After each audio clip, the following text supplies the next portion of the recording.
નમસ્કાર, આપ જોઈ રહ્યા છો નેશન પ્લસ ન્યૂઝ. હું છું આપની સાથે હેતલ ભગત. સ્ટેચ્યુ ઓફ યુનિટી એકતાનગર ખાતે સરદાર વલ્લભભાઈ પટેલની વિશ્વની સૌથી વિરાટ કાય પ્રતિમાના સાનિધ્યમાં નૈસર્ગિક વાતાવરણ વચ્ચે આંતરરાષ્ટ્રીય યોગ દિવસની ઉજવણી કરવામાં આવી હતી.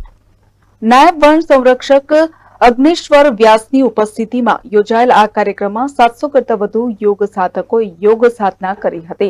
આ વેળાએ બનાસકાંઠાના નડાબેટ ખાતેથી મુખ્યમંત્રી શ્રી ભૂપેન્દ્રભાઈ પટેલની ઉપસ્થિતિમાં યોજાયેલા રાજ્યકક્ષાના કાર્યક્રમનું જીવંત પ્રસારણ તેમજ જમ્મુ કાશ્મીરના શ્રીનગર ખાતેથી વડાપ્રધાન નરેન્દ્રભાઈ મોદીનું વિડીયો કોન્ફરન્સના ઓનલાઈન માધ્યમથી આંતરરાષ્ટ્રીય યોગ દિવસની ઉજવણી સંદર્ભે આપેલું પ્રેરક ઉદબોધન સૌએ સાંભળ્યું હતું. Bureau report, nation plus news, Ektanagar.